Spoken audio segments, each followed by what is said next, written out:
Bienvenidos a la Escuela de Capacitación Bíblica de la Iglesia Cristiana Renacer en Lynn, Massachusetts. Estamos aprendiendo la palabra de Dios y nuestra materia se llama ¿Qué dice la Biblia acerca de? Y a partir de ahí tocamos diferentes temas que sean oportunos, que tengamos ciertas inquietudes, ciertas preguntas y lo pasamos a través de la Biblia, la palabra de Dios. Usted sabe que siempre en esta época, épocas anteriores también, ha habido cierta tergiversación de lo que dice exactamente la Biblia.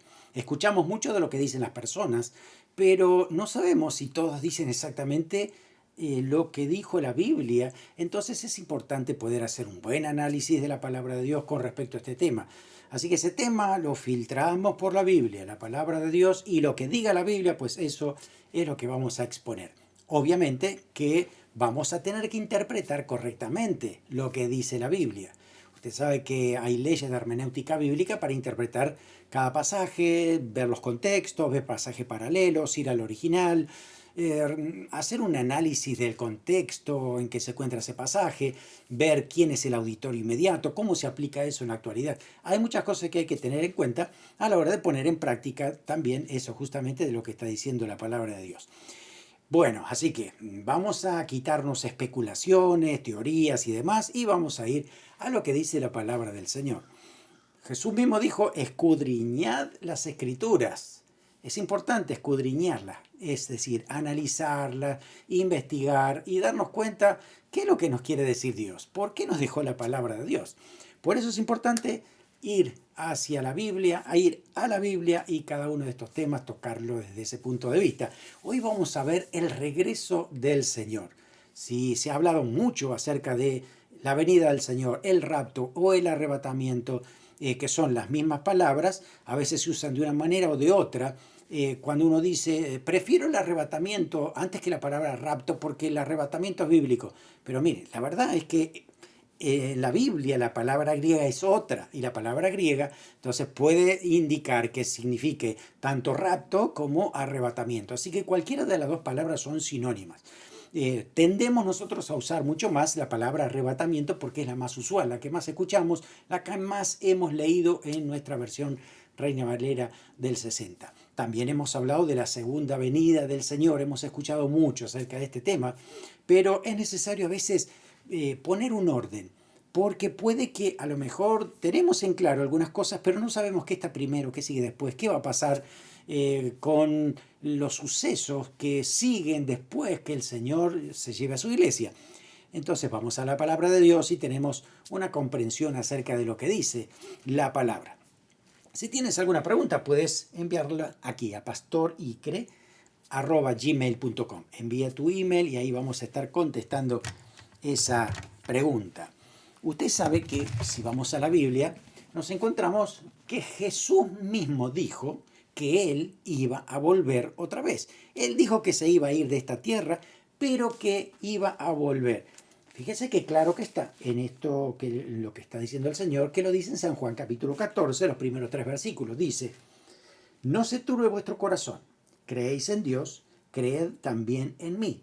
En la casa de mi Padre muchas moradas hay. Dice, si así no fuera yo hubiera dicho, voy pues a preparar lugar para vosotros. Y si me fuere, os prepararé lugar, vendré otra vez y os tomaré a mí mismo para que donde yo estoy, vosotros también estéis. Así lo dijo el Señor Jesucristo. Él quiere que todos sus discípulos, aquellos que siguen su camino, los que son verdaderos cristianos, no los nominales, sino los que tienen el mismo corazón del Señor, que quieren ir en pos del Señor, sus discípulos, dice que quiere que estén con Él por la eternidad. Por eso Jesús dice que Él está preparando lugares en las mansiones eternas, en todo ese plan maravilloso que tiene, y no piense que la eternidad es una nube o que es solamente una ciudad. Hay, pero miles, millones de cosas que el Señor ha prometido y hay tantas otras que el Señor nos tiene preparada como sorpresa. Y usted sabe que tenemos un Dios que nos sorprende de manera grata y por eso dice que hay cosas que no hemos nunca oído ni visto, que Dios ha prometido para nosotros, para la eternidad. Por eso es importante ir. A ver, palabra de Dios. Jesús dijo que va a volver. Le tenemos que creer a Jesús porque Él lo prometió. Fíjese que Jesús nunca nos mintió, nunca dijo algo que no se entendió. Jesús fue clarísimo con todo lo que dijo. Jesús dijo que iba a morir. Jesús dijo que a los 3 días iba a resucitar. Jesús dijo que iba a estar con su Padre y también nos dijo que va a volver. Todo lo cumplió, excepto esta parte que dijo que va a volver. Jesús no dijo cuánto tiempo va a pasar. Solamente dijo que tenemos que esperarlo porque Él un día va a volver. Cuando Él asciende a los cielos, inmediatamente que asciende a los cielos, estaban ahí los discípulos mirando cómo el Señor se les iba, y en ese mismo momento, Hechos 1, 10 al 11, sucede algo. Dice, cuando ellos con los ojos puestos en el cielo, entre tanto que Él se iba, he aquí se pusieron junto a ellos 2 varones, 2 ángeles, con vestiduras blancas, los cuales también les dijeron, varones galileos, ¿por qué estáis mirando al cielo? Este mismo Jesús que ha sido tomado de vosotros al cielo, así vendrá como le habéis visto ir al cielo. Así que prestemos atención aquí al punto que están diciendo los ángeles. Ustedes los vieron ascender, pues así como ascendió, pues así el Señor descenderá también. Entonces, prestemos atención, la palabra de Dios tiene mucho que decirnos en esto. ¿Cuál es la pregunta del millón? La hicieron los discípulos. Mateo 24:3 dice, estando él todavía, ¿no? Antes de ascender, sentado en el monte de los olivos, los discípulos se le acercaron aparte diciendo, dinos cuándo serán estas cosas y qué señal habrá de tu venida y del fin del siglo. Esa es la pregunta. ¿Cuándo? ¿Cuándo, Señor? ¿Cuándo? Es la pregunta. Pero Jesús le dijo, a ver, ustedes no se tienen que preocupar de cuándo. Eso lo tiene registrado el Padre Celestial en su sola potestad. Es decir, solo el Padre Celestial es el que sabe el día y la hora en que Jesús va a regresar para buscar a su iglesia.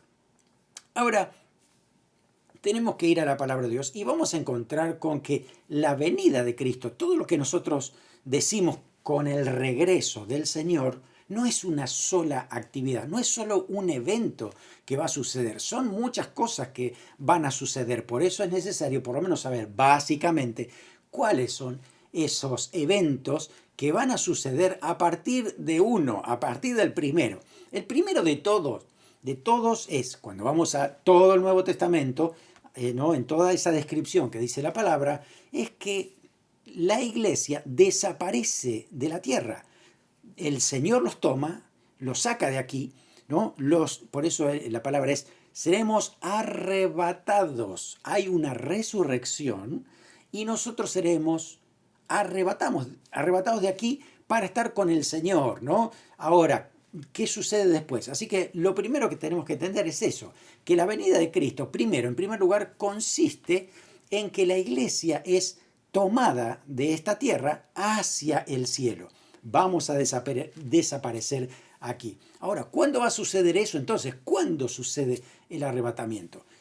Bueno, tenemos que darnos cuenta en 5 puntos generales que Jesús habló acerca de lo que debemos prestar atención para ese momento, para el arrebatamiento de la iglesia. Así que consideremos esto.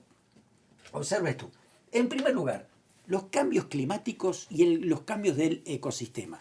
Esto en primer lugar. Jesús dijo que en los últimos tiempos, usted lee Mateo 24, y Jesús va a dar muchos acontecimientos. Y hay que notar muy bien algo muy importante. El Señor Jesús, Él estaba enseñando a un público en particular. Estaba enseñando a los judíos. En ese momento no le estaba enseñando a los gentiles. El Señor se estaba enfocando en el pueblo de Israel. El pueblo de Israel en ese momento, muy pocos, estaban aceptando a Cristo como Mesías. Y la Biblia en el Antiguo Testamento siempre ha dicho que Dios tiene un trato especial con Israel. Si Israel no quiere escuchar, entonces Dios interviene para despertarlos, para movilizarlos. Por lo tanto, Israel, que está hoy por hoy también ciego, porque muy poquitos judíos realmente han aceptado a Jesús como el Mesías. Hoy los llamamos judíos mesiánicos, tal vez es la palabra que más le podemos decir. De ellos mismos también se dicen así, judíos mesiánicos. Judíos que reconocen a Jesús como el Mesías y los esperan que venga otra vez aquí a la tierra a buscarlos. Pero son muy pocos, una pequeña parte. lo que Dios quiere es tratar con todo el pueblo de Israel. Por lo tanto, cuando Jesús hablaba de su venida, estaba hablando de muchos acontecimientos y le dice al mismo pueblo de Israel que va a venir una persecución sobre ellos. Pero no confundamos. Jesús dice que la persecución viene para los judíos, no para la iglesia. Cuando Jesús le dice la gran tribulación que tienen que pasar los judíos y escápense a las ciudades de Judea, ¿no? Y todo lo que están alrededor, le está diciendo a los judíos. Obviamente, los argentinos no tenemos Judea para ir a escaparnos. Los colombianos, más de Medellín, ¿a dónde van a ir? Entonces, el punto de todo esto es, le está diciendo Jesús a los judíos que cuando vean las señales y todo lo que va a suceder en los últimos tiempos, ustedes judíos, prepárense porque les viene una gran tribulación, a ustedes judíos. Entonces, en otros pasajes de la Biblia va a hablar acerca de la iglesia, va a hablar acerca de lo que significa la iglesia del Señor, que es tomada de esta tierra para poder estar en el Señor. Así que el punto de qué debemos esperar, cómo sabemos que Jesús va a venir, ¿cómo nos damos cuenta que la venida de Cristo está más cercana? Nos damos cuenta, el arrebatamiento, en primer lugar, está cercano porque, en primer lugar, se está cumpliendo lo que dijo Jesús. Cambios climáticos, del ecosistema. Esto de que hay guerra de nación contra nación y reino contra reino, esto ha sido ya hace 2000 años que eso está entre nosotros. Pero podemos ver que de manera más intensiva, más cruel, tal vez más estratégica, más hipócrita. Hay muchos otros principios que podemos hablar acerca de eso. Pero los cambios climáticos, eso nos está afectando a nosotros hoy, aquí y ahora, muy, muy distinto hace 2000 años atrás. Hoy estamos viendo que todo lo que dijo Jesús a nivel climático se está cumpliendo. Las grandes pestes, me imagino que usted ya sabe lo que estamos hablando, estos últimos años ha sido terrible. Grandes pestes, habla de enfermedades, habla de lo que son las grandes mareas, ¿no? Señales en el sol, en la luna, las estrellas, es decir, señales que tenemos que prestar atención porque hoy por hoy el cambio climático es real. Y Jesús lo dijo de esa manera tan específica, Mateo 24. Usted puede leer todo ese capítulo. Así que eso es lo primero que tenemos que considerar. Cuando estamos hablando y uno dice, wow, ¿qué está pasando? Mire lo que está pasando. Grandes incendios, grandes inundaciones. Estamos hablando de grandes sequías y tantos extremos que tenemos hoy en el mundo. Podemos decir, prestemos atención porque son señales de que está muy cerca el arrebatamiento. En segundo lugar, el panorama político mundial que está centrado en Israel. Esté usted siempre atento a lo que está pasando en Israel. La realidad indica que después que la iglesia es arrebatada, todo va a converger en Israel. Va a ser el punto, el epicentro mundial. Porque los judíos, entre tantas cosas que están esperando y que quieren hacer, es construir el tercer templo. El templo famoso que han tenido, que se lo destruyeron en el año 70 y nunca más lo pudieron volver a construir. Fíjese cuántos años pasaron, ¿no? Y todavía hoy no lo tienen, ¿no? Está la mezquita de Omar allí, en el terreno donde se supone que tiene que estar el templo de Jerusalén. Entonces, en esa espera, ellos justamente están aguardando el momento en que se pueda construir otra vez el templo de Jerusalén. Alguien se lo va a construir, alguien le va a permitir que eso sea posible. Nosotros lo ubicamos por la Biblia y entendemos que se va a llamar el anticristo. Ya vamos a hablar de eso. La realidad es que tenemos que darnos cuenta cómo todo va centrado en Israel. Los problemas que tienen otras naciones vecinas, las grandes potencias mundiales en relación a Israel también. Así que estemos atentos siempre porque eso nos está mostrando también una señal de el pronto arrebato o el rapto de la iglesia. Tercero, la preparación del terreno social, político y económico para el anticristo. Cuando leemos en Apocalipsis que la iglesia después que la iglesia es arrebatada, aparece un sistema mundial gobernado por una sola persona a quien todos los pueblos del mundo le van a rendir pleitesía y le van a dar autoridad para que tengan un control mundial. Ese control va a ser político, va a ser social, va a ser económico, a tal punto que dice que va a haber una marca en toda persona con el número 666, que puede que sea literal, pero puede que sea simbólico. Puede que ese número, la marca de la bestia, represente alguna otra cosa, algún microchip, alguna otra situación que marca a la persona que tenga la capacidad de poder comprar, vender. Es decir, poder movilizarse en cuestiones económicas, pueda desarrollar su vida, ir al trabajo, tener obra social, obra el seguro médico y demás, todo eso. Entonces, para poder controlar todo eso, van a tener una marca. Por eso esa preparación se está dando en la actualidad. Usted sabe que hoy por hoy, si la iglesia fuera arrebatada hoy, mañana el diablo junto con el anticristo y demás ya está organizado para poder hacer todo esto. Por eso es que estamos tan cerca. Preste atención. Así que a nivel social, político, económico, todo converge en esto, ¿no? Hay muchos que están pidiendo un gobierno universal para que tantos problemas que hay de fronteras, problemas de razas, tantos problemas que hay, inclusive religiosos, se pudieran solucionar. Hoy por hoy, las religiones están divididas y el verdadero cristianismo nunca se va a unir a ninguna otra religión, porque es así, la iglesia verdadera no se va a unir a ninguna. Es necesario que esa iglesia verdadera se vaya de esta tierra. Por eso, que haya un rapto, que el Jesús se la lleve. Entonces sí, todas las religiones se van a unir en una sola religión. Eso significa que el anticristo tendrá una ayuda que se llama la Biblia el falso profeta, que va a estar dirigiendo toda la parte religiosa. Así que todo eso sucederá después que la iglesia se va con el Señor. Prestemos atención cómo este mundo se va preparando de manera global. La globalización hace eso, ¿no? Que haya algo en común en cuanto a lo social, lo político, económico, inclusive hasta lo religioso. Fíjese también otro aspecto, la pérdida de los valores morales. El Señor Jesús dijo, cuando el Hijo del Hombre venga, ¿hallará fe en la tierra? No está diciendo que va a haber un gran avivamiento. Yo no sé, podemos investigar muy bien la Biblia, pero muchos están esperando el último gran avivamiento antes que venga el Señor.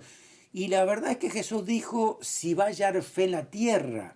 Eso es una pregunta que tiene una respuesta directa, fácil de entender. Jesús está diciendo, cuando Él venga, no va a haber mucha fe en la tierra. Hay muchos que ni siquiera van a creer en Él, la mayoría van a estar así. La iglesia, según Apocalipsis, capítulo 2 y 3, que está hablando, representando en 7 iglesias, la última, que tiene que ver con el último tiempo, es la iglesia de la Odisea. Es una iglesia tibia.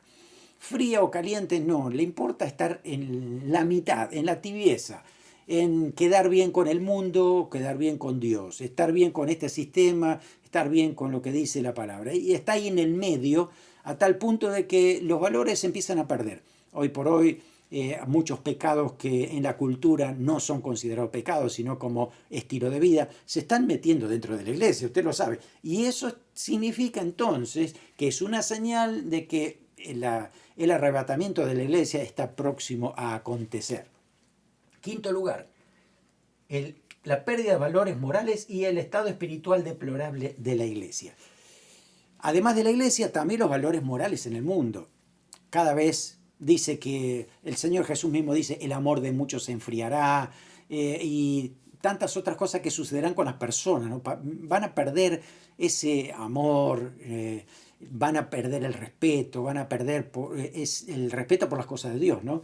Van a perder todo lo que es la moralidad que ha enseñado por tantos años el cristianismo.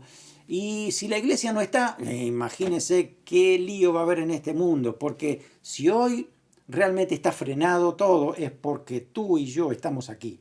Tú y yo somos la luz del mundo, la sal de la tierra, la que preserva esta vida, ¿no? este mundo en el cual nos encontramos.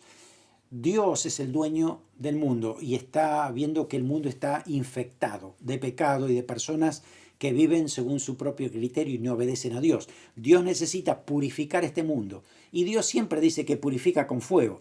Ya pasó una vez el mundo por agua y Dios dijo que nunca más iba a destruir la tierra por agua. Pero sí, en el Señor Jesucristo en Apocalipsis y también los apóstoles lo dicen que en la purificación final de la tierra? Será a través de fuego.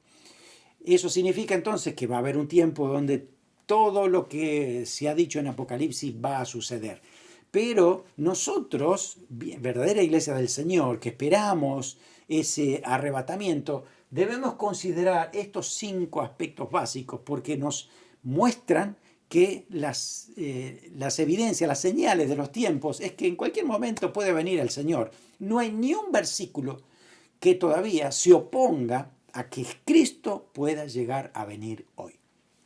Si usted está esperando el anticristo, bueno, espérelo con los brazos cruzados y se va a perder el rapto, porque la verdad es que el arrebatamiento de la iglesia sucede antes que el anticristo. Nosotros esperamos a Cristo, no esperamos al anticristo, esperamos a Cristo, nos vamos con Él y después vendrá todo lo que Dios ha planificado también desde la eternidad para todo esto, ¿no? Ahora, ¿cómo estamos tan seguros que el Señor va a venir? ¿Cómo estamos seguros que todo esto se va a cumplir y que en algún momento, después del tiempo de la gracia, sucederá lo que nosotros llamamos el rapto? Aquí lo vamos a poner. Rapto. Pongo rapto porque es más cortito, pero podría poner arrebatamiento. Es la misma palabra en este caso, ¿no? El rapto va a suceder en cualquier momento, terminando el tiempo de la gracia, en el sentido de que hoy se predica el mensaje del Evangelio, uno recibe a Cristo en su corazón y espera la venida del Señor, ¿no? En ese sentido. ¿Cómo estamos seguros que el Señor va a venir? Miren, Dios es inmutable, la palabra de Dios lo dice, Dios nunca cambia. Puede leer Malaquías 3:6 como tantos otros pasajes más, que el Señor dice que Él va a cumplir todo lo que ha dicho. No va a cambiar alguna profecía, no es que hay algunas cosas del futuro que Dios por ahí la va a cambiar porque el plan a lo mejor resulta otro. No, Dios es inmutable. Lo que Dios dijo, eso se va a cumplir. Así que si tú crees que Jesús es tu Salvador, tienes que creer todo el paquete completo. También va a venir, porque es parte de ese reinado que tiene el Señor, ¿no? No va a ser diferente en el futuro. Lo que Dios dijo, eso va a ser así. Además, todo lo que sabemos nosotros está en la Biblia, por revelación de Dios, porque Dios la dio a conocer y la hizo de manera progresiva. No es que a alguien se le ocurrió, es imposible inventarse el Apocalipsis, es imposible inventarse el libro de Daniel. Son revelaciones que Dios ha dado y las ha dado de una manera tan eficaz, artera, detallada, de que hay conexiones entre ellas de manera perfecta. Por eso usted tiene que estudiar mucho más a fondo todo lo que es escatología, las cosas de los últimos tiempos, para darse cuenta de que el plan de Dios es perfecto. No hay posibilidades de, ay, esto no sé si funcionará o no. ¿Será un error? ¿Será que esto no coincide? El plan de Dios es perfecto y se va a cumplir así como el Señor lo dijo.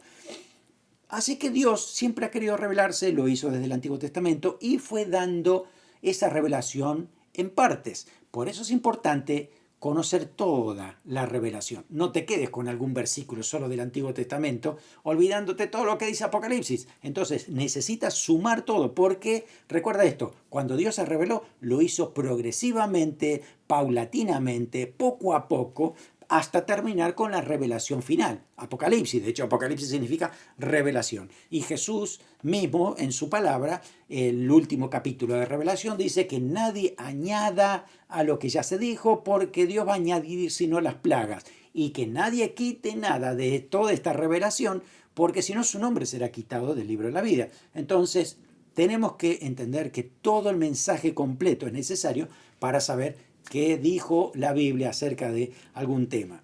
Así que Dios continuó esta revelación. Jesús, cuando reveló acerca de lo que Él iba a hacer en su venida y demás, no dijo todo el plan, lo dijo solo en parte para los judíos que tenía allí.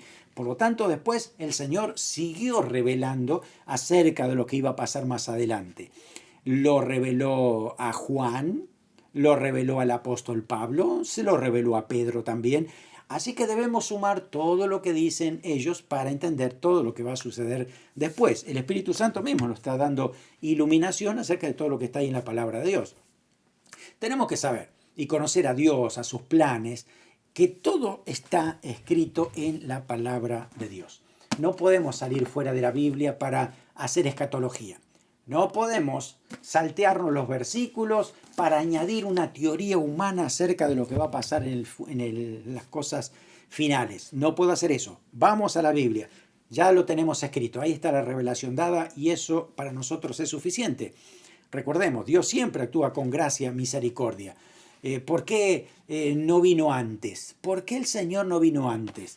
Porque si el Señor hubiera venido antes, tú no estuvieras dentro del plan, ¿no? Si Jesús hubiera venido hace 100 años atrás, tú y yo no existiríamos en este maravilloso plan de Dios. Por eso es que Dios está esperando, porque tiene un plan y tiene un gran pueblo que está formando. Tal vez muchos otros todavía no han recibido a Cristo en su corazón, a lo mejor lo reciben mañana, por eso a lo mejor el Señor está esperando un día más para venir. Así sucede, entonces ese plan se va a cumplir.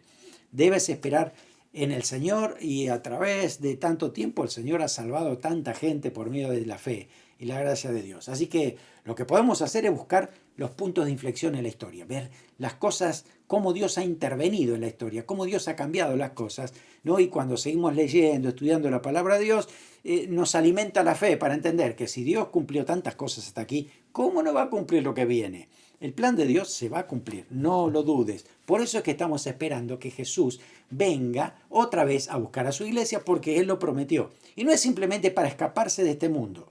Alguien alguna vez dice, ay, tengo tantos problemas, tengo deuda con la panadería, tengo deuda del carro, tengo deuda. Este es el mejor momento para que Jesús venga y me arrebate.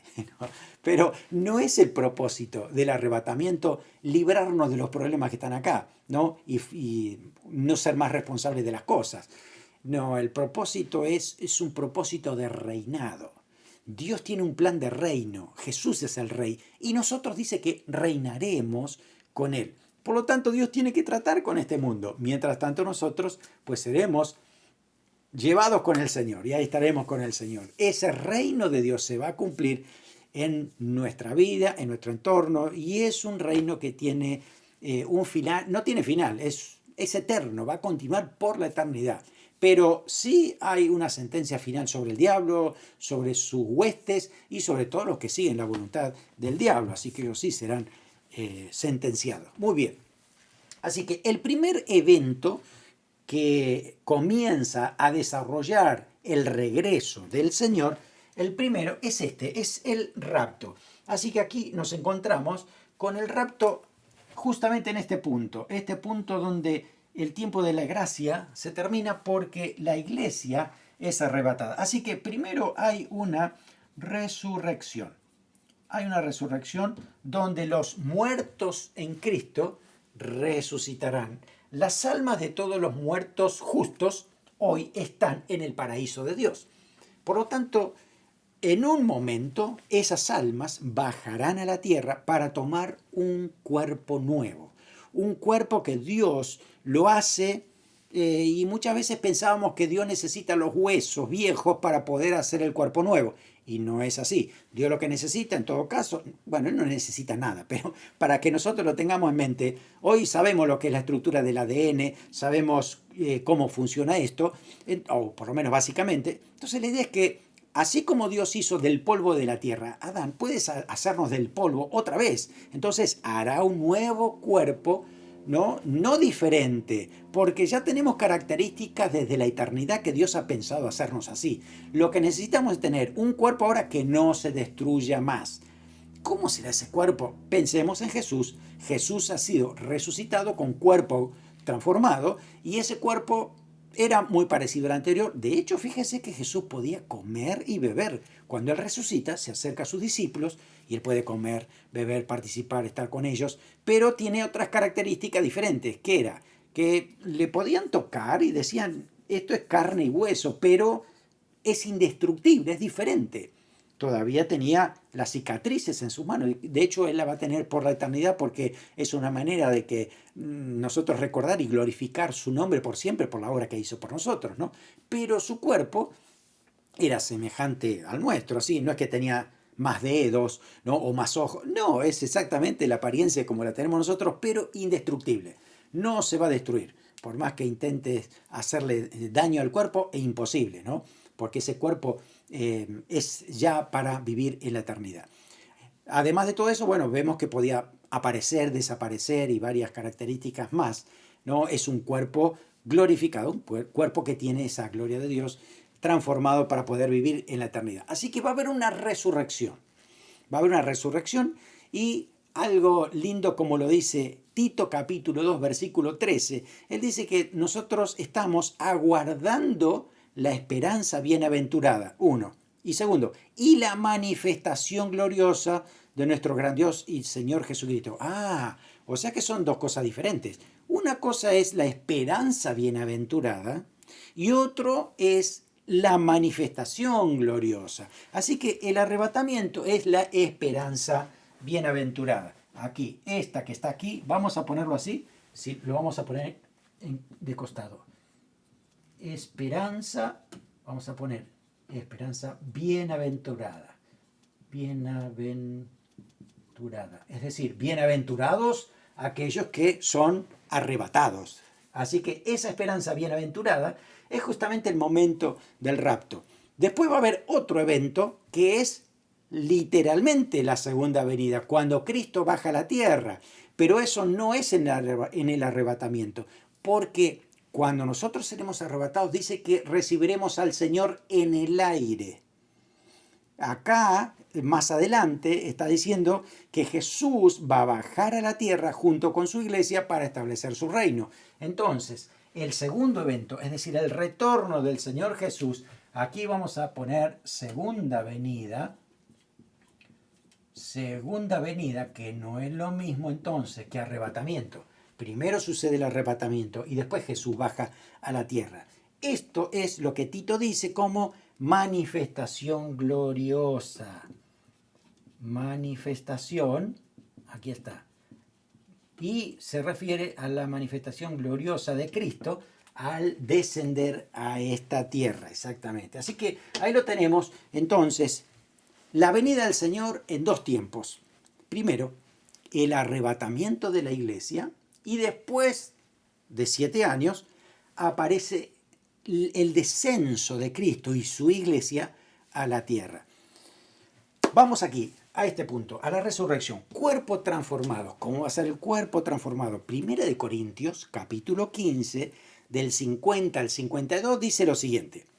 Pero esto digo, hermanos, la carne y la sangre, es decir, esto que se destruye, no puede heredar el reino de Dios, ni la corrupción hereda la incorrupción.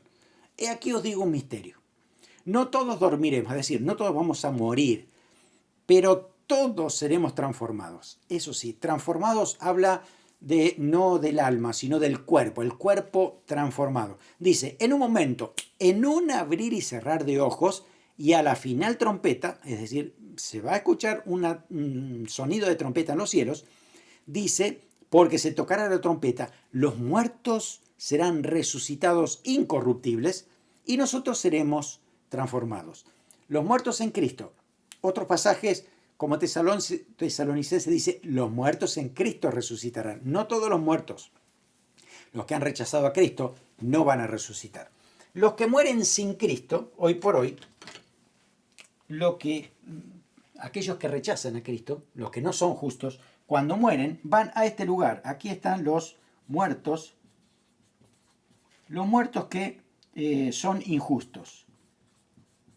Usted sabe que la única manera de ser justo es por la gracia de Dios a través de Jesucristo. Así que cuando muere un justo, se va al paraíso de Dios. Cuando muere un injusto, va a el Seol, el Hades. En la Biblia encontramos que el Seol y el Hades es el lugar del centro de la tierra, un lugar donde, según lo que dijo el Señor con respecto al rico y Lázaro, es un lugar de tormento, un lugar de fuego, un lugar donde todo pecador va a ese lugar para esperar un día final para presentarse delante del trono blanco. Así que todos los injustos, los pecadores, van a ese lugar que se llama Seol en hebreo y Hades en griego, para estar esperando, terrible, ¿no? Porque van a esperar el juicio de Dios y de ahí irán al lago de fuego y azufre. Pero los creyentes, los muertos en Cristo, dice que van a resucitar con cuerpos transformados y los que viviéramos en ese momento, también nuestros cuerpos serán transformados. Y de ahí empezamos a ascender. Como Cristo ascendió a los cielos, así nosotros vamos a ascender también y nos vamos a encontrar todos juntos allí en el aire, lo que dice la palabra de Dios. Ahora, después, a partir de ahí, dice la Biblia que comienza un tiempo terrible aquí en la tierra. Cuando, si la iglesia no está, se acabó la preservación, la sal de la tierra ya no está. Así que esto va a ser un desastre. Terrible lo que va a pasar en esta tierra cuando la iglesia sea arrebatada. Dice la Biblia, o Jesús también lo dijo, que se va a llamar la tribulación y la gran tribulación. Lo vamos a anotar aquí, ¿no? Aquí lo hemos puesto, fíjense, esto es una línea de tiempo. Nosotros estamos en el tiempo rojo, el tiempo de la gracia. En un momento va a haber lo que es la resurrección y la transformación del cuerpo, este rapto para estar con Cristo, y aquí abajo en la tierra aparece la tribulación. Tribulación, terrible, donde realmente la gente va a sufrir, va a encontrarse totalmente con todo el juicio de Dios que ha llegado a ese término, ¿no? Fíjese que hoy por hoy Dios no actúa con su ira, con su juicio, porque Jesús en la cruz del Calvario ha logrado lo que se llama la propiciación, es decir, apaciguar la ira de Dios hasta el día de la ira, es decir, el día del juicio final. Y aquí empieza el día del juicio final, en la tribulación. Según el libro de Daniel, de manera profética, está dicho en una semana profética que son 7 años. Por lo tanto, decimos que la tribulación dura 7 años. Eso sí, las personas que se quedan aquí, los pecadores, tienen que saber que van a pasar 7 años hasta que Cristo venga. No hay manera de cambiar el plan. Ya está establecido así. Lo que no sabemos mucho cuándo va a suceder esto, pero esto clarísimo, va a pasar 7 años después que la iglesia ha sido arrebatada. ¿Cómo sabemos que nosotros no vamos a pasar por la tribulación? Porque lo dice la Biblia. Es claro el Señor donde dice que aquel que le ama al Señor, que le sigue, que es un hijo de Dios, que ama al Señor Jesucristo, será llevado con él. Dice Apocalipsis 3:10. Por cuanto has guardado la palabra de mi paciencia, yo también te guardaré de la hora de la prueba que ha de venir sobre el mundo entero para probar a los moradores de la tierra. La hora de prueba que viene sobre el mundo entero es la tribulación. No hay otra manera de entenderlo aquí. Y además después lo va a empezar a explicar el libro de Apocalipsis.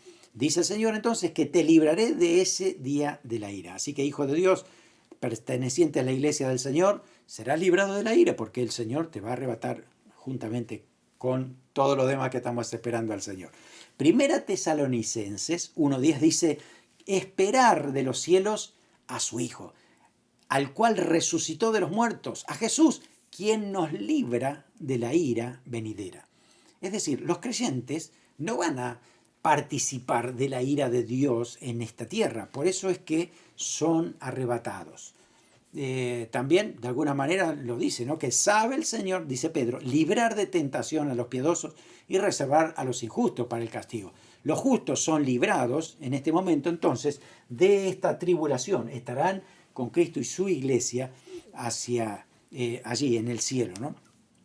Si usted lee Apocalipsis capítulo 6 hasta el capítulo 18, desde el 6 al 18, no hay ningún registro de que la iglesia esté en la tierra. Con todo lo que está pasando, no hay ni siquiera un versículo que habla que alguien de la iglesia se ha quedado aquí. Lo que sí habla es que personas que se quedaron aquí van a recordar, van a reconocer que la iglesia ha sido arrebatada, se van a recordar la palabra de Dios y entonces van a rechazar la propuesta del anticristo. La única manera de poder salvarse en la tribulación de la ira de Dios es dejarse matar, asesinar por el anticristo. El anticristo, aquella persona que no le dé adoración, que no se deje marcar en la frente o en la mano derecha la marca del anticristo, que no hace lo que el anticristo dice, lo va a perseguir y lo va a matar. La única manera de escaparse es eso. Entonces pasan a ser mártires de Jesucristo a aquellos que se habían quedado aquí en la tribulación. Cuando nosotros leemos Apocalipsis más adelante, capítulo 7 y demás, vamos a encontrar que hay una gran multitud vestido de ropas blancas y con palmas en sus manos. Y le preguntan a Juan si él sabía quién era. Él decía que no. Entonces el ángel le dice, estos son los que salieron de la gran tribulación. Y fíjese que ellos estaban con una palma en la mano. Son diferentes, porque los que han sido arrebatados no tienen palma en la mano, tienen una corona de oro muy diferente a los que han pasado, simplemente se han sido salvados por lo que es la tribulación. Por eso habla de esto, ¿no? De que la iglesia del Señor va a ser arrebatada para librarse de la ira venidera. Además, todos los usos de términos y de símbolos del Antiguo Testamento siempre hablan de Israel durante la tribulación y no la iglesia durante la tribulación. Cuando leemos también en Romanos, se habla de el período en que Dios trata con el pueblo de Israel para poder formarlo, para poder quitar aquello que era abominable para Dios, para hacerlo un pueblo para sí. Hay también una profecía de la última semana de Daniel, tal vez la haya escuchado alguna vez usted, eso da para otro estudio bíblico, ¿no? Pero que se va a cumplir también con precisión en ese tiempo. Además, hay muchas similitudes en los acontecimientos que hay del capítulo 4, versículo 1 y 2, con otros pasajes que también hablan acerca del rapto de la iglesia.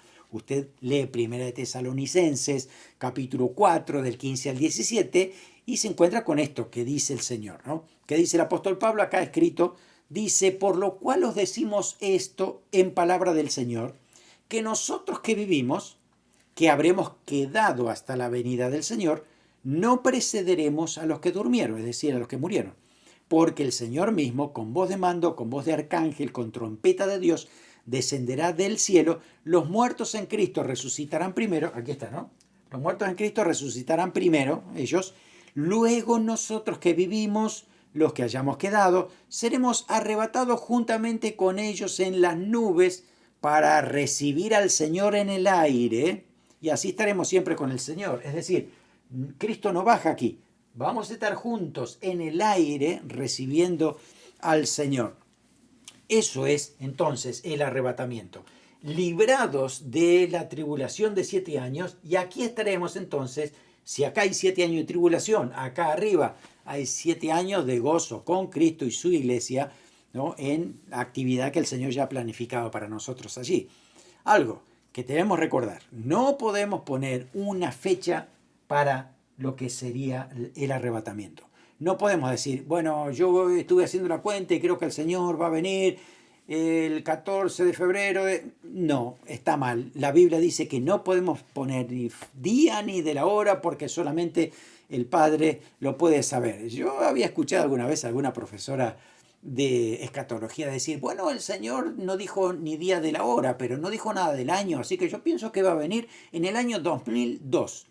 Pero el 2002 ya pasó y aquí estamos esperando la venida del Señor. Así que no pongamos fechas. Y si alguna vez tú escuchas que alguien dijo que tal fecha va a venir Jesús, mira, lo más probable es que ese día no venga el Señor. A propósito, para mostrar que nadie puede poner una fecha para la venida del Señor. De hecho, puede venir en cualquier momento. Lo que sí sabemos es que puede venir hoy. En este mismo momento, todo puede comenzar de nuevo en lo que sería el plan de Dios para las últimas cosas. Así que no pongamos fechas, esperamos que el Señor lo haga. ¿Cuándo va a suceder? En cualquier momento. 1 Corintios 15, 51, 52, los muertos en Cristo resucitarán y los creyentes serán transformados. Así que eso va a suceder. Ahora, una vez que somos raptados de esta tierra, ¿qué pasa en esos 7 años? ¿Qué vamos a hacer allá en el cielo 7 años con Cristo? ¿Todo será tiempo de alabanza y de oración nada más? No, la Biblia dice que por lo menos 2 grandes eventos van a acontecer durante esos 7 años. Por un lado va a estar el tribunal de Cristo, aquí lo vamos a poner, el tribunal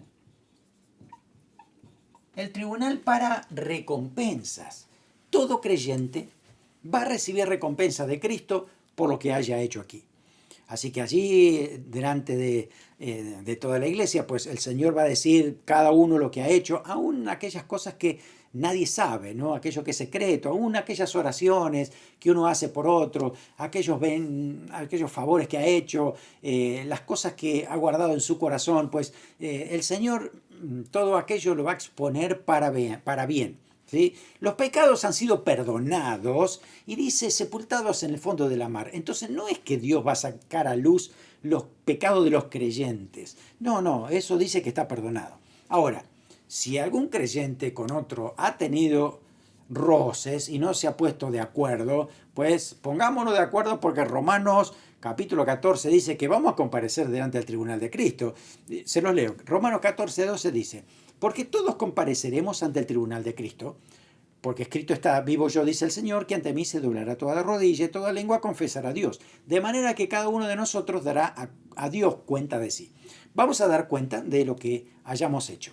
Y ahí entonces recibiremos o no las recompensas por aquello que hayamos hecho con buenas actitudes, lo que hemos hecho de buen corazón, lo que hemos hecho por amor al Señor. Si hemos hecho cosas para especulación o para tener glorias aquí en la tierra, pues Jesús dice, ya recibiste tu recompensa acá en la tierra. Puede que a lo mejor muchos se sorprendan y en el cielo no reciban la recompensa que merecen, o puede que se sorprendan cuántas recompensas reciban por aquello que nadie sabe, ¿no? Y que de pronto el Señor tiene todo anotado y Él sabe cómo recompensar a cada uno de ellos. Así que vamos a estar delante del tribunal de Cristo, no para ser juzgadas nuestras obras, a ver si vamos a ser salvos o no.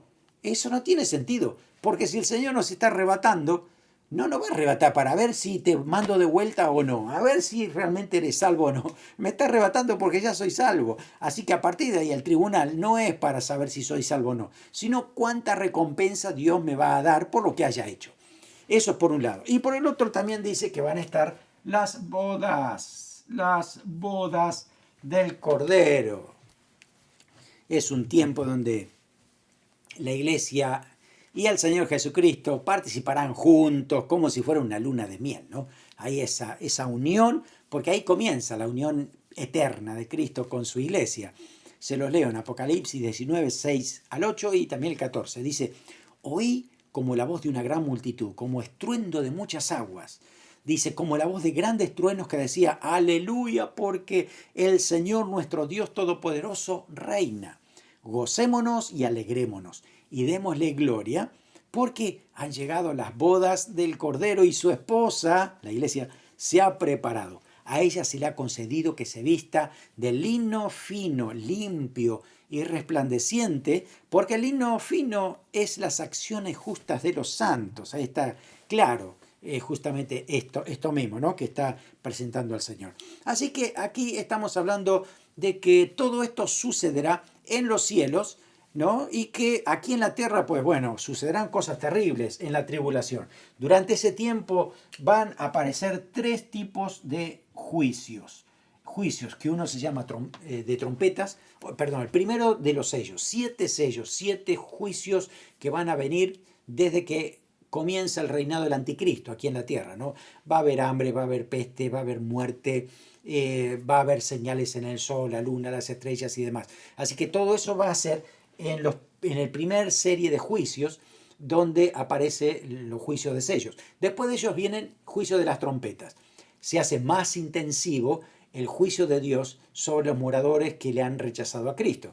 Así que ese juicio, pues, trae trastornos en el agua, trastornos en el aire, trastornos en el mar, en la población mundial, muere muchísima gente. Y después viene una tercera parte de juicio, que es la peor de todas, que es las copas de ira. Ahí sí la población mundial sufre catástrofes de todo tipo, se caen meteoritos del cielo, aparecen demonios también en forma de langosta que atacan a la gente, aparece tortura total sobre las personas, dice que van a tratar de morir y no van a poder, así que imagínense lo que va a sufrir la gente en lo que es la tribulación. Mientras tanto, Israel está aquí escapando, Israel escapa del anticristo, porque el anticristo se quiere hacer pasar por Dios.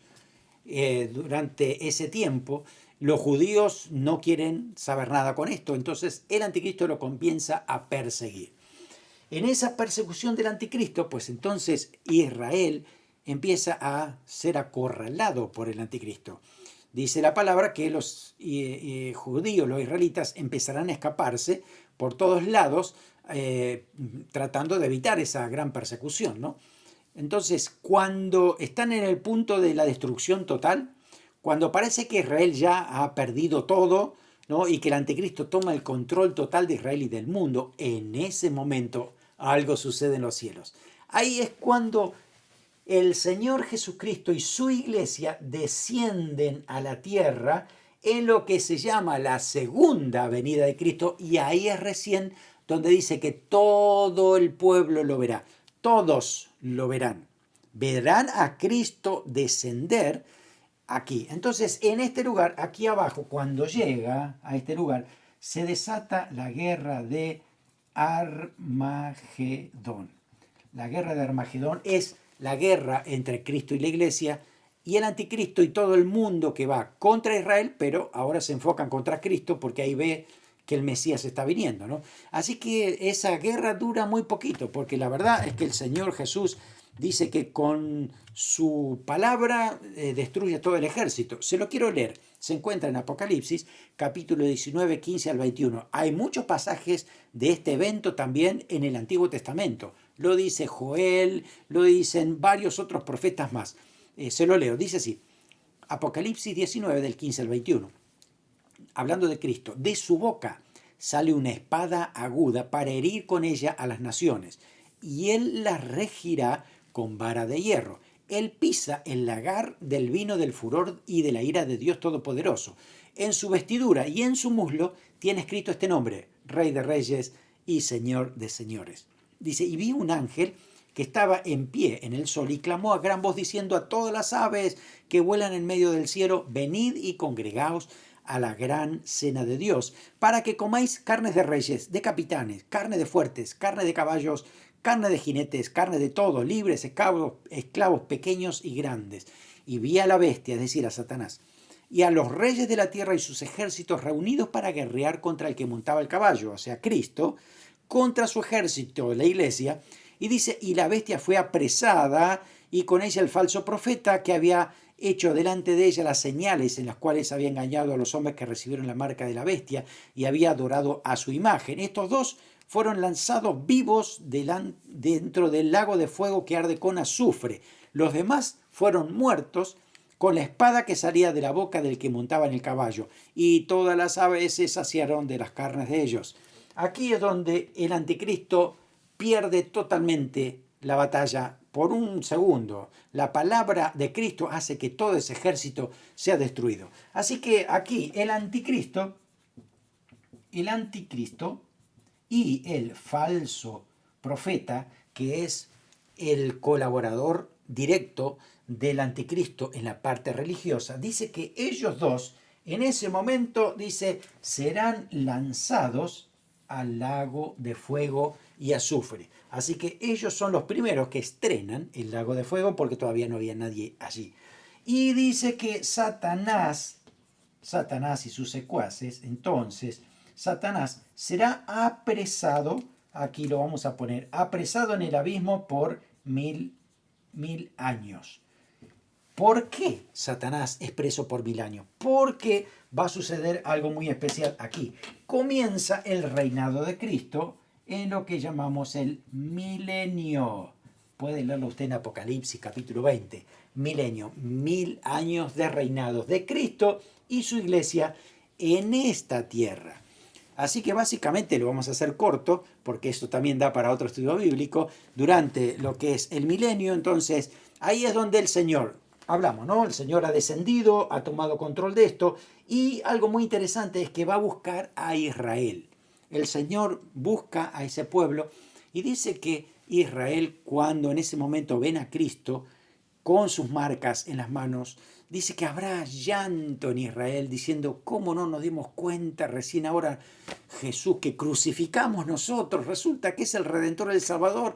Y dice que el Señor en ese momento los recibe, los salva, ¿no? Y todo Israel es salvo, dice así la palabra. Así que se va a cumplir lo que dice Zacarías capítulo 12, del 10 al 12. Dice, derramaré sobre la casa de David, sobre los moradores de Jerusalén, espíritu de gracia y de oración. Mirarán a mí, a quien traspasaron, tremendo lo que dice, ¿no? Y llorarán como se llora por hijo unigénito. En aquel día habrá gran llanto en Jerusalén, como el llanto de Adadrimón en el valle de Megiddo. La tierra lamentará a cada linaje aparte, los descendientes de la casa de David por sí. Todo el mundo va a llorar porque arrepentidos de cómo tantos años no nos dimos cuenta, no quisimos reconocer que Jesús era el Mesías que venía a traer salvación. Así que después de la tribulación, miren, Israel necesita 7 años de tribulación para darse cuenta que Jesucristo es el Rey de Reyes y Señor de Señores. Claro, lo están viendo ver desde los cielos, ¿no? Por eso es que Israel es salvo. Así que Israel y la iglesia del Señor pasamos junto con Cristo 1000 años de reinado en el Señor. Ahora, después de que Satanás es aquí apresado por 1000 años, él va a ser suelto una vez más aquí para una nueva guerra aquí que se llama Gog y Magog. Esta guerra es la última guerra de todas. ¿Por qué? Porque el diablo, una vez suelto, va a empezar a tentar, a provocar a los que han nacido de las naciones que quedaron en esta tierra, aquí, pero que nacieron, ¿no? Y de pronto ahora, claro, no sabían lo que era la tentación porque Satanás estaba apresado por 1000 años. Por eso es suelto para volverlos a tentar. Así que al final, ¿no? Hay mucha población que se une otra vez a Satanás en esta última guerra y otra vez Cristo con su espada que sale de su boca destruye todo este ejército y se terminó la historia en este mundo. Se acaba el mundo. Dice que el Señor aquí entonces termina con esta tierra vieja.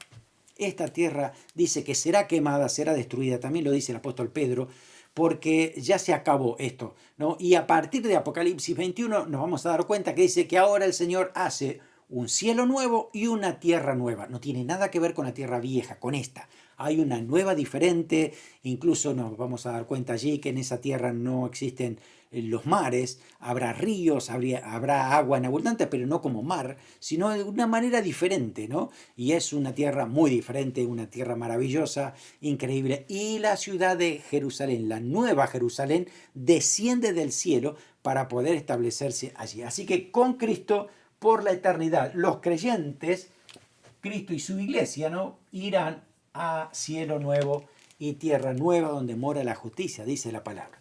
Ahora, ¿qué sucede con los pecadores? Pues la Biblia dice que después de ello entonces hay un destino final. Toda persona que ha rechazado a Cristo o que nunca se le predicó o que no sabe nada de Cristo y de la iglesia va a comparecer delante del gran trono blanco. Por eso todos los que murieron y estaban aquí en el Seol, en el Hades, todos irán al gran trono blanco. ¿Qué sucederá allí? Vamos a leerlo. Apocalipsis 20 del 11 al 15 dice, vi un gran trono blanco y al que estaba sentado en él, de delante del cual huyeron el cielo y la tierra. No estaban más. Ningún otro lugar se encontró para ellos. Y vi a los muertos, grandes y pequeños, de pie ante Dios. Los libros fueron abiertos y otro libro fue abierto, el cual es el libro de la vida. Fueron juzgados los muertos por las cosas que estaban escritas en los libros, según sus obras. Y el mar entregó los muertos que había en él. La muerte y el Hades entregaron los muertos que había en ellos. Fueron juzgados cada uno según sus obras. La muerte y el Hades fueron lanzados al lago de fuego. Dice, esta es la muerte segunda. El que no se halló inscrito en el libro de la vida fue lanzado al lago de fuego y azufre. Así que el que no estaba inscrito en el libro de la vida, acá termina en una eternidad terrible, con cuerpo nuevo, porque también resucitan para ser preservados por la eternidad en el lago de fuego y azufre.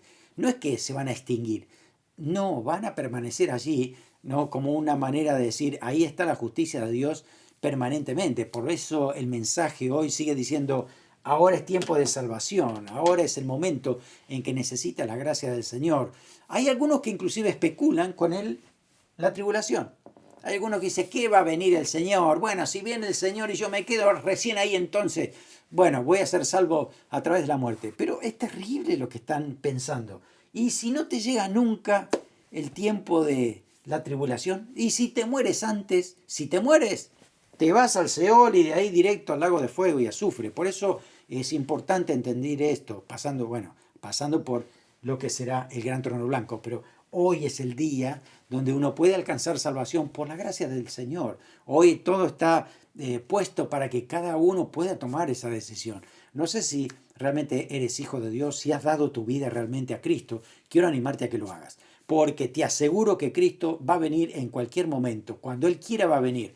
Yo no le pongo fecha y nadie puede hacerlo. Así que Jesús, cuando Él quiere, va a venir. Mientras tanto, si no ha venido es porque nos está esperando. Está esperando a muchos que puedan dar ese paso de salvación. Así que esto no es un ruego, por favor, y demás. Te estoy diciendo que si no tienes salvación, perdiste. Vas a necesitarla y la necesitas hoy mismo urgentemente. Así que vamos a dejarnos de tonterías, vamos a buscar al Señor, que es lo más importante, porque esto marca la diferencia en nuestra vida. Es tiempo ya de buscar a Dios, es tiempo ya de saber que Dios tiene ese plan para nuestra vida, que nos está amando, que nos está esperando para tener toda una eternidad. Así que no le hagas más caso a la especulación, al razonamiento cultural, a lo que diga el ateísmo que estamos hoy rodeados en este mundo. Dios dice que Él va a cumplir su palabra, lo ha cumplido, hay muchísimas cosas que se han cumplido, y lo que falta cumplirse todo este plan, pues lo va a cumplir Dios, así, a rajatabla. Así que quiero animarte a que hoy reconsideres tu vida, darle un sentido correcto, dirigirla hacia Jesús y decir, toma control de mi vida, soy un pecador como todos, necesito la salvación, necesito que me perdones, quiero ser un hijo de Dios, quiero vivir la eternidad contigo y tu iglesia, porque es lo mejor que nos puede pasar, porque lo otro es terrible. Así que quiero animarte, si no sabes cómo orar, podemos hacer una oración semejante a esta, puedes repetir esta misma, pero haz la tuya. Señor Jesús, reconozco que soy pecador. Me arrepiento de todos mis pecados. Te recibo como Salvador, como Señor. Espíritu Santo, ven a morar a mi corazón. Hazme un hijo de Dios. Quiero vivir para agradar a Cristo cada día de mi vida. Y lo voy a esperar que venga a buscarme. Oro en el nombre de Jesús. Amén. Señor, oro para que cada persona que haya hecho esta oración realmente tenga un compromiso contigo, alcance salvación, sepa lo que significa una vida eterna contigo. Señor, presérvalo, guárdalo, Espíritu Santo, dirígelo, que pueda congregarse en una iglesia que te conozca a ti, Señor Jesús, que tú seas el centro y que pueda adorarte a ti todos los días de su vida, servirte a ti. Oro, Señor, por aquellos que son cristianos de hace muchos años y, Señor, puede que a lo mejor se estén cansando. Oro para que tú los renueves con nueva fuerza, para que sepas que tú en cualquier momento vas a venir a buscar a tu iglesia y nos tienes que tenemos que estar preparados, listos, Señor, para que podamos ir por la eternidad contigo. Gracias por esta clase, gracias por esta palabra. Oramos para que cada día recordemos, estemos velando, Señor, porque en cualquier momento nos vienes a buscar. En el nombre de Jesús. Amén. Amén. Que el Señor te bendiga ricamente.